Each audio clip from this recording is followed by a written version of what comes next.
தமிழை என்னுயிர் என்பேன் கண்டீர். இந்த நாள் வாழ்வில் இனிய நாள். எத்தனையோ மேடைகளை கண்டிருந்தாலும் இன்று வார்த்தைகள் எனது வாயிலிருந்து வரவில்லை, இதயத்திலிருந்து வர இருக்கிறது. ஒரு மனிதனுக்கு பிரதானமாக விளங்குவது தலை, தலையில தலை. அதுபோல இந்த போற்றுதலுக்குரிய தமிழ்நாடு ஓய்வு பெற்ற கல்லூரி ஆசிரியர் கழகத்தினுடைய தலையாக விளங்குபவர், மதிப்பிற்கும் மரியாதைக்கும் உரிய தலைவர் ஐயா அவர்கள் புன்னகை மன்னன். வெறும் தலை மட்டும் இருந்தால் போதுமா? அதுக்கு ஒரு கழுத்து வேணும் இல்லையா? அதுபோல சிறந்து விளங்குகிற செயலாளர், பொருளாளர். கழுத்து மட்டும் போதாது, கரங்கள் வேண்டும் அல்லவா? அதுபோல அப்படி இயங்கிக் கொண்டிருக்கிற அனைத்து சங்கங்களுடைய தலைவர்கள். கை மட்டும் போதுமா? கால் வேண்டும் அல்லவா? அதுபோல அதனை இயக்கிக் கொண்டிருக்கிற பெருமக்கள். என்னதான் தலை இருந்தாலும், கழுத்து இருந்தாலும், கைகள் இருந்தாலும், கால்கள் இருந்தாலும், அதனுடைய உயிராக விளங்குகிற அதனுடைய உறுப்பினர். நான் இந்த நிகழ்ச்சிக்கு வருவதற்காக ஐயா அவர்கள் தலைவர் கேட்டாங்க. இங்க வந்தோன்னு ஒரு வார்த்தை சொன்னாங்க, இங்க வந்தது மகிழ்ச்சி இருக்குது. நான் அவர் நடந்த பாதைகளில் நடப்பதற்கும், அவர் சுவாசித்த இந்த காற்றினை சுவாசிப்பதற்கும் பாக்கியம் செய்திருக்கிறது. நாங்கெல்லாம் கான்ட்ராக்டா இருக்கோம். அப்படி இருக்கும் பொழுது 1989 ஐயா அவர்கள் இன்றைக்கும் இளைஞராகவே இருக்கிறார். அதற்கு என்ன ரகசியம், சிதம்பர ரகசியம் இன்னும் தெரியல. அவரை நாங்கள் பார்த்து கேட்கிறோம், ஐயா நாங்களாம் கான்ட்ராக்ட், எங்களை யூஸ் பண்ணிட்டாங்க, எங்களுக்கு எம்ப்ளாய்மெண்ட் எக்ஸ்சேஞ்சில் ரெஜிஸ்ட்ரேஷனும் பண்ணணும்னு திரும்ப தெரியல, நாங்கள் வெளியில் வந்துட்டோம் அப்படின்னு சொல்லும் பொழுது ஒரு வார்த்தை சொன்னார். நாங்கள் எனது கடவுள் தான் செஞ்சிருந்தோம். அம்மா நீ கவலைப்படாதீங்க, நாங்கள் இருக்கிறோம், உங்களை பார்த்துக்கிறோம். அதனால் அதையே நாங்கள் இப்பொழுது திருப்பி சொல்கிறோம், நாங்கள் இருக்கிறோம், உங்களை பார்த்து கொள்கிறோம். அடுத்ததாக இந்த கான்ட்ராக்ட் ஸ்டாஃப்லாம் மெட்டர்னிட்டி லீவ்லாம் கிடையாது. என்னுடைய பெரிய மகள் பிறந்து 3வது நாள் கும்பகோணத்தில் இருக்கிற எனக்கு அப்பாயின்மெண்ட் ஆர்டர் கிருஷ்ணகிரிக்கு வந்திருக்கு. குழந்தை 3 நாள் குழந்தை. எல்லாரும் போவேன்னு சொல்றாங்க.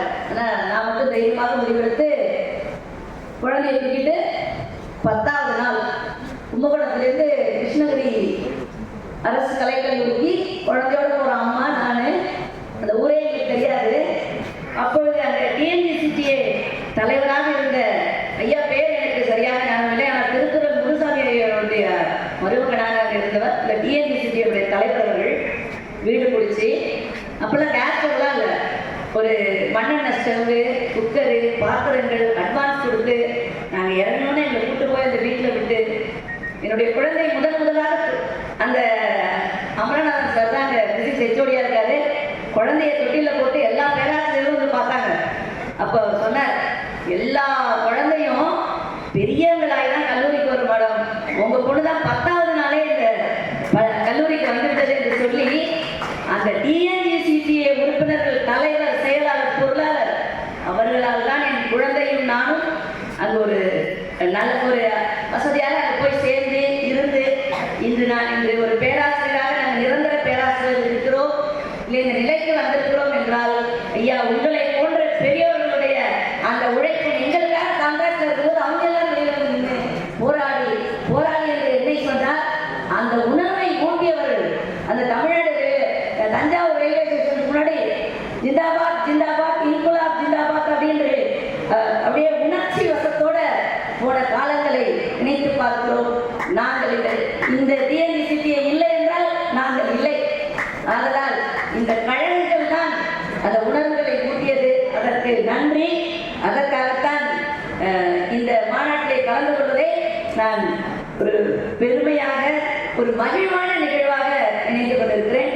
இந்த கோயம்புத்தூர் மண்ணுனாலே பெரிய பெரிய பணக்காரர்கள் இருக்கிறதுலாம் கிடையாது.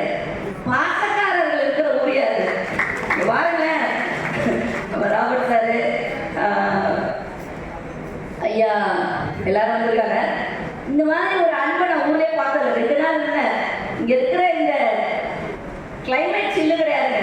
இந்த மனுஷங்க கொடுக்குற இந்த அன்பு இருக்குல்ல, அது குளிராக இருக்கிறது. அதற்கு எனக்கு எப்படி வார்த்தைகளால் நன்றி சொல்வதுன்னு சொல்லல. இன்னும் நிறைய நிகழ்வுகள் இருக்கு. ஒரே ஒரு கதை சொல்லலாமா? ஒரே ஒரு கதை. ஏன்னா ஆசிரியர்கள் மேலே ஏறினாலே கதை. அதாவது ராமாயணத்துல ஜனக மகாராஜாவுடைய ஆட்சி நடந்து கொண்டு இருக்கிறது. அப்போ ஒரு துறவி அங்க வர்றாரு. ஒரு இளைஞன் போறான். ஐயா, ஏன் எனக்கு மட்டும் கஷ்டம் வருது, செலவுலாம் சந்தோஷமா இருக்காங்கன்னு பாருங்களேன். இந்த ஜனக மகாராஜாக்கு எந்த கவலையுமே இல்லையே, நல்ல அழகான பெண் சீதாதேவி இருக்காங்க, நல்ல மருமகன், இப்படி ஒரு சந்தோஷமான வாழ்க்கை இருக்காரு, ஏன் கேட்கிறாரு. அந்த துறவி சொல்கிறார், இங்கேருந்து ஒரு கால தூரத்துல ஒருவன் இலை தழைகளை எல்லாம் சாப்பிட்டு இருக்கான், அங்க போய் பாரு அப்படிங்கிறாரு, விடை கிடைக்கும்னு. அந்த இளைஞனும் அங்க போறான். ஒருவன் அங்க இருக்கிற காய் கறி இலை தழைகளை சாப்பிட்டு இருக்கான். ஐயா, எதற்காக ஜனக மகாராஜாவுக்கு மட்டும் எல்லா விதமான வாழ்க்கையில உள்ள அத்தனை சந்தோஷங்களும் கிடைக்குது அப்படின்னு சொன்னா அவனுக்கு நின்று பார்த்து சொல்றான், நான் இதுக்கு விடை சொல்லல. ஒரு 2 கால தூரம் போனீங்கன்னா ஒருவன் செம்மண் கை அப்படியே உணவாக உண்டு கொண்டு ஒருத்தர் படுத்திருப்பான், அவன்கிட்ட போய் கேளுங்கிறாரு. அந்த இளைஞன் ஒரு 2 கால தூரத்தை நடந்து போய் அவன்கிட்ட கேட்கிறான். அப்படி நின்று பார்த்து சொல்றான், எனக்கு இதுக்கு பதில் தெரியாது, இன்னும் கொஞ்சம் தூரம் நீ நடந்து போ, அங்க ஒரு ஊர் இருக்கும், அங்க ஒரு சின்ன குடிசை வீடு இருக்கும், அதுல ஒரு குழந்தை இன்னும் ஒரு 5 நிமிஷத்துல பிறக்க போகுது, அந்த குழந்தை 2 மணி நேரத்துல இறந்து விடும், அதற்குள்ள நீ போய் அந்த பதிலை கேட்கிறான். அந்த இளைஞர் அங்க போறான். குழந்தை பிறந்து இருக்கிறது. அந்த குழந்தைய அவருடைய கையில கொடுக்குறாங்க. எல்லாரும் வெளியில போய் சொன்னா அந்த குழந்தை பேசுகிறது. அப்ப கேட்கிறான், எதற்காக ஜனக மகாராஜா மட்டும் அவ்வளவு சந்தோஷமா இருக்காரு, எல்லா விதமான வாழ்க்கையில வசதிகளும் கிடைக்குதுன்னு. அந்த குழந்தை பேசுது. ஒரு காலத்துல ஒரு விதவை பெண் இருக்கா, அவருக்கு 4 குழந்தைகள் இருக்கு, ஒரே ஒரு ரொட்டி துண்டு தான் இருக்கு, பசியோட 4 பிள்ளைகள் உட்காந்துருக்காங்க. அந்த அம்மா தான் முன்னாமல் அந்த ரொட்டி துண்டை வந்து அந்த குழந்தைகளுக்கு கொடுக்குது. 4 குழந்தையும் 4 துண்டை எடுத்துருச்சு. அப்போ ஒரு வயதான ஒரு வதார், அம்மா பசிக்குது, ஏதாவது இருக்கான்னு கேட்கிறாரு. அப்ப அந்த பெரிய குழந்தை கிட்ட அந்த அம்மா கேட்கிறா, மகனே, உன்னோட ரொட்டி துண்டுல ஒரு சின்ன துண்டை பிரிச்சு கொடுக்குறியான்னு. அம்மா, எனக்கு பசி தாங்க முடியலம்மா, எனக்கு நீ தினமும் இலையும் தழையும் இதா கொடுக்குறேன்னா முடியல, எனக்கு இந்த ஒரு வெட்டு துண்டு வேண்டும் என்று அப்படியே கையோடு ஒட்டி கொண்டான். அவன்தான் நீ முதலில் பார்த்தாயே இலைகளையும் தடைகளையும் காய்கறிகளையும் தின்று கொண்டிருக்கிற அந்த மனிதன் அடுத்த பிறவிலை பிறந்திருக்கிறான். 2வது குழந்தைகிட்ட அந்த அம்மா கேட்கிறா, மகனே, நீ உனக்கு முழு ரொட்டி துண்டை கொடுக்கலனாலும் பரவாயில்ல, ஒரு துண்டு பிச்சு இந்த மதியத்துக்கு கொடுக்குறாங்கன்னா, அம்மா, நான் கல்லும் மண்ணு தின்னா வாழ முடியும், எனக்கு இந்த ஒரு ரொட்டி துண்டே பத்தாது என்று அவன் நெஞ்சோடு அணைந்து கொள்கிறான். அவன்தான் அந்த செம்மண் காலவாயிலே செம்மண்ணை உண்டு கொண்டு படுத்திருக்கிறானே அந்த முதியவன் என்று சொல்கிறான். 3வதாக குழந்தைகிட்ட கேட்கிறாங்க அம்மா, மகனே, நீ ஒரு துண்டு தரியா, இந்த முதியவருக்கு பசிக்கிறது என்று. அந்த குழந்தை சொல்கிறது, 3வது குழந்தை சொல்கிறது, அம்மா, நீ இதை மட்டும் வாங்கிட்டீங்கன்னா பசியில் செத்து விடுவேன் என்று சொன்னேன். அந்த 3வது குழந்தை தான் நான் இந்த குழந்தையாக இந்த மண்ணிலே பிறந்திருக்கிறேன், இன்னும் 2 மணி நேரத்துல நான் செத்து போயிடுவேன். 4வது குழந்தையிடம் கேட்கிறாள் அந்த விதவை தாய், உன்னுடைய ரொட்டி கொண்டு தரியான்னு.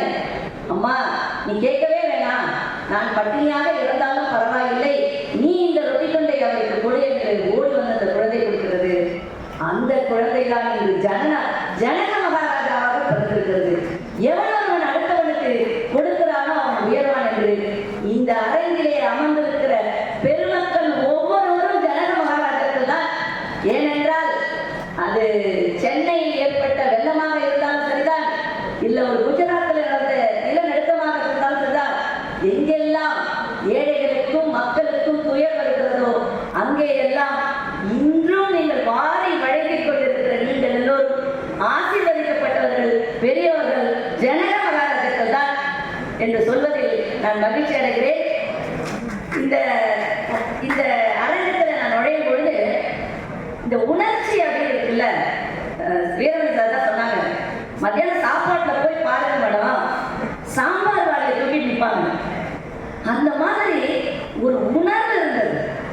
ஓய்வு பெற்ற வயது என்பது தளர்ந்து போனது என்பது மாறாக வயது ஒன்று கூடும் பொழுது இளமை ஒன்று கூடுகிற ஒரு இளமையான ஒரு வர்க்கத்தை தான் நான் இங்கு பார்த்துக் கொண்டிருக்கிறேன்.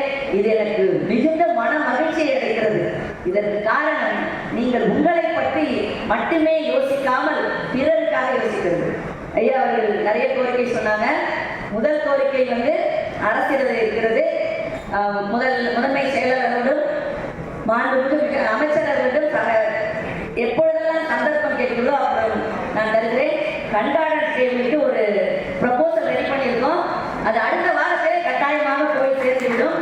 14940 இந்த ஜூனியர் கேட்டிங் மோர் தான் பணம் சம்பந்தப்பட்ட விஷயங்கள். அது ஃபினான்ஸ் டிபார்ட்மெண்ட்ல இருக்கிறது. என்னுடைய உயிர் இருக்கும் வரை நான் உங்களுக்கு கடமை செய்வதற்காக கடமைப்பட்டிருக்கிறேன். நிச்சயமாக என்னுடைய உழைப்பும் என்னுடைய இடம் உண்டு என்பதை தெரிவித்துக் கொள்கிறேன். இப்ப ஒரு அழகான ஒரு வாழ்க்கை, அதாவது எப்படின்னா இளமை காலத்துல நண்பர்களோட கூடி குழாய் அப்படி பேசியிருக்கோம். அதுக்கப்புறம் திருமணம் வேலை அப்படி வரும் பொழுது அந்த நட்பு என்பது கொஞ்சம் தள்ளிதான் இருக்கு. ஆனால் அதுக்கப்புறம் அந்த ரிட்டையர்மெண்ட்டுக்கு அப்புறம் ஓய்வு பெற்ற பிறகு பிள்ளைகளெல்லாம் கல்யாணம் பண்ணி கொடுக்குறோம். திரும்பவும் நமக்கு அந்த இளமையான வயது இருக்கிறது. அப்பொழுது அந்த உறவுகளின் அருமை, ஒன்று ஆஸ்திரேலியாவில் இருக்கு, அமெரிக்காவில் இருக்கு, இல்லை அடுத்த ஊரில் இருக்கு. அப்போ இந்த நண்பர்களுடைய அந்த உறவு இருக்குல்ல, நான் இந்த பாதையிலே நான் நடந்து வரும் பொழுது எல்லோருடைய கரங்களும் தனியாக இல்லை. ஒருவருடைய கரங்கள் இன்னொருவருடைய கரங்களோடு கோர்த்திருந்தன. அந்த காட்சியை பார்ப்பதற்கு மனதிற்கு அப்படி ஒரு மகிழ்ச்சியாக இருக்கிறது. இங்கு உள்ள ஒவ்வொருவருமே இளைஞர்களாக ஒரு நீ ஆபரேஷன் செஞ்ச பிறகு நம்ம எல்லாருமே என்ன நினைப்போம்னா இந்த முட்டிக்கால பற்றியே நினைப்போம். அப்படி இல்லாமல் இந்த சமுதாயத்தை பற்றி, இந்த சமுதாயம் நன்றாக இருக்க வேண்டும், உயர்கல்வித்துறை சிறந்தவங்க வேண்டும் என்ற நினைவிலே தன்னுடைய உடல் உழைப்பை கூட நினைக்காமல் உழைக்கின்ற நீங்கள் இருக்கும் வரை நிச்சயமாக இந்தியா வல்லரசாகத்தான் இருக்கும் என்று உறுதி கூறி, இந்த நீங்கள் இருந்த அரங்கிலே, பெரியோர்கள் இருக்கின்ற இந்த அரங்கிலே உங்களை பார்க்கும் பொழுது என்னுடைய உணர்வுகள் அப்படியே உணர்ச்சி பிரவாகமாக இருக்கிறது. இன்று ஐயா சொன்னாங்க, குழந்தைகளுடைய காப்பகத்திற்கு சென்றோம், முதியோர்களுடைய காப்பகத்திற்கு சென்றோம் என்று. இரண்டுமே மனதில் வலியை ஏற்படுத்துகிறது. அதாவது நீங்கள் எங்களை ஒரு தாய் வந்து குழந்தைகளை ஆளாக்குகிறார். ஆனால் அந்த குழந்தைகள் அந்த தாயை ஆளாக்க தேவையில்லை, ஒரு ஆளாகவாவது மதிக்க வேண்டும் என்று மனதில் வலி இருக்கிறது.